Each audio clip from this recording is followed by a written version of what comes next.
नमस्कार मित्रों, स्वागत है आपका मेरे चैनल में। मैं आचार्य पंकज शास्त्री आपका अपने चैनल में तहे दिल से हार्दिक अभिनंदन करता हूं। उपस्थित हूं नक्षत्र ज्योतिष को लेकर के। जो आजकल हमारा चर्चा का विषय बना हुआ है वह नक्षत्रों को लेकर के बना हुआ है और हमारे लगभग सभी नक्षत्र हो चुके। अब 2 नक्षत्र बचे हुए हैं, उत्तरा भाद्रपद और रेवती, जिनमें से अश्विनी नक्षत्र से लेकर के पूर्वा भाद्रपद नक्षत्र का हमने विवेचन किया। नक्षत्र ज्योतिष क्यों महत्वपूर्ण है इस बारे में हमने बात की। प्राचीन काल में, जैसा कि आप सभी को पता होना चाहिए अभी तक, कि सर्वप्रथम नक्षत्र पर ही आधारित भविष्यवाणियाँ होती थीं, चाहे वह खगोल या कोई घटना होती थी, प्राकृतिक और प्रकृति से जुड़ी हुई कोई घटना होती थी, या मानव शरीर पर या किसी भी राज्य प्रजा को लेकर के, वह सभी नक्षत्र ज्योतिष के आधार पर ही की जाती थी।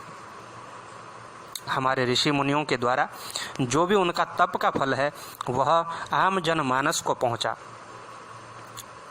और उन्हीं के विज्ञान से आज हम यहाँ तक पहुँचे हैं। वैसे तो नक्षत्रों का ज्योतिष का कई गहरा संबंध है, लेकिन हमने इसे अपने आम जन जीवन पर, आम जनमानस पर ज़्यादा प्रयोग किया और वर्तमान स्थिति में हम सिर्फ ज्योतिष को अपने जीवन तक ही सीमित रख पाए। ज्योतिष में बहुत सारी चीज़ें ऐसे हैं, चाहे ग्रहों की दूरी हो, चाहे उनका परिवर्तन, यह सभी एक बहुत बड़ा सागर है। और जैसे जैसे आदमी धीरे धीरे किसी विषय पर जाता है, अपने आप भी किसी कार्य क्षेत्र में होंगे और आप जैसे जैसे उस कार्य को करते हैं तो आपके अंदर ज़्यादा शक्ति आती है और ज़्यादा अनुभव आप अपने कार्य क्षेत्र से प्राप्त करते हैं और फिर एक दिन आप किसी भी कार्य क्षेत्र में महारत प्राप्त कर लेते हैं। इसीलिए ज्योतिष भी एक ऐसा सब्जेक्ट है जो वर्तमान, जैसे प्रथम में यदि आप इसमें प्रवेश करो तो आपको लगेगा कि यह सिर्फ एक राशियों पर निर्धारित है, राशियों के अनुसार ही कार्य होता है। लेकिन जैसे जैसे आप उसका अध्ययन करते हैं तो आप पाते हैं कि इसमें कई चीज़ें मिली हुई हैं, जिनमें से विशेष पहले पंचांग ही है। नक्षत्र, योग, करण, तिथियां, पक्ष, और फिर नक्षत्र हैं। नक्षत्रों से राशियों का किस प्रकार से निर्माण हुआ है, फिर राशियों के अनुसार क्या है, नक्षत्रों का अनुसार क्या है, यह सब नाना प्रकार के उसमें से नए नए अनुभव निकलते हैं। तो ऐसा ही नक्षत्र ज्योतिष है।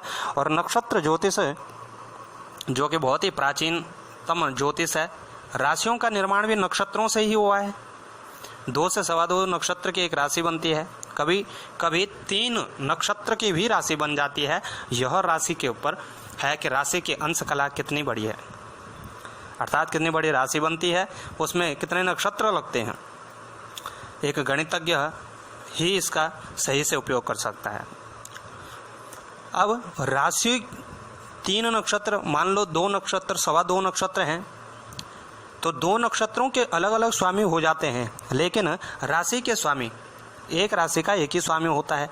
अब कई लोगों की शिकायत होती है कि ये राशिफल वगैरह कुछ होता नहीं है, क्योंकि एक ही राशि में जन्मे जातक, अलग अलग 2 जातक, एक बहुत धनवान बन जाता है, एक दीन है, दर दर की ठोकरें अभी भी खाता है। तो कारण नक्षत्र होता है। हम अपने कार्य क्षेत्र को यदि अपने नक्षत्र से चुनते हैं तो हम ज़्यादातर सफलता प्राप्त कर सकते हैं। तो आइए प्रारंभ करते हैं। और आज जो हमारा नक्षत्र है वह उत्तरा भाद्रपद नक्षत्र 26वां नक्षत्र है, और उसके बाद जो शेष नक्षत्र बच जाता है वह रेवती नक्षत्र है, जिसका हम आने वाले समय पर वीडियो बनाएंगे। उत्तरा भाद्रपद नक्षत्र जो कि मीन राशि के अंतर्गत आता है। आपने कल देखा होगा कि पूर्वा भाद्रपद का जो अंतिम चरण है वहाँ से मीन राशि का प्रारंभ हो जाता है, और उत्तरा भाद्रपद नक्षत्र के 4 चरण भी मीन राशि के अंतर्गत ही आते हैं। देवगुरु बृहस्पति राशि स्वामी होते हैं और नक्षत्र स्वामी शनि होते हैं। देवगुरु बृहस्पति और शनि की न तो बहुत अत्यधिक मित्रता है, न शत्रुता है, अर्थात सम है ये दोनों। तो दोनों का प्रभाव किस प्रकार से जातक पर पड़ेगा, आइए चर्चा करते हैं। और सर्वप्रथम एक दृष्टि डालते हैं जातक की कलाकृति आकृति पर। तो उत्तरा भाद्रपद नक्षत्र में चारों चरणों में जन्मे जातक सुंदर आकृति, परोपकारी, प्रिय वक्ता, विद्वान, अच्छी संतान युक्त, धार्मिक, प्रसन्न वदन, पवित्र आत्मा, शत्रु पर विजय प्राप्त करने वाला होता है। धन संपत्ति एवं वाहन आदि कई सुखों से युक्त होता है। कुशाग्र बुद्धि इनके अंदर होती है और मित्रों में यह प्रिय होता है और अपनी मित्र मंडली का यह श्रेष्ठ होता है। पवित्र आत्मा और दुखी प्राणी की सहायता करने वाला होता है। यह किसी को अपने आगे दुख से पीड़ित नहीं देख सकता। दार्शनिक, शांति प्रिय, स्वतंत्र और मौलिक विचारों वाला होता है। उच्च एवं कुलीन आचरण वाला, विद्या प्रेमी, समाज में प्रतिष्ठित, उदारचित्त, सोच विचार कर कार्य करने वाला होता है। तकनीकी कार्यों में सिद्धहस्त एवं स्त्रियों द्वारा विशेष सम्मानित होता है। यदि शनि या सूर्य किसी प्रकार से आपकी जन्म पत्रिका में पीड़ित हो जाए तो जातक अकस्मात हानि का शिकार होता है। अचानक हानि इसको उठानी पड़ती है और कई बार वह शत्रुओं के द्वारा भी प्रताड़ित होता है और उनके द्वारा दुख पाता है। कभी कभी अत्यंत क्रोधी और दैनिक कार्यों में आलस्य युक्त भी रहता है। उत्तरा भाद्रपद नक्षत्र में जन्मे जातकों का जो कार्य है वह इंजीनियरिंग, आयात निर्यात, परंपरागत व्यवसाय, अस्पताल, किसी बड़ी कंपनी में कार्यरत, सार्वजनिक संस्थाएं, धार्मिक चिकित्सा, कानून, बीमा, गुप्तचर सेवा, शिक्षा विभाग, तैल, कृषि, बैंक अधिकारी या बैंकिंग सेक्टर, फाउंड्री वर्क, शैक्षणिक एवं तकनीकी कार्यों में विशेष सफल होते हैं। और किसी प्रकार से यदि नक्षत्र पीड़ित हो जाए, किसी गलत ग्रह की इस पर दृष्टि हो, नक्षत्र पर कोई गलत ग्रह इस पर विचरण कर रहा हो, तो जातक को उदर यानी पेट से संबंधित दिक्कतें, वायु विकार जिसको वात रोग कहते हैं, क्षीण पाचन शक्ति, गले और कान आदि रोगों की अधिक संभावना रहती है।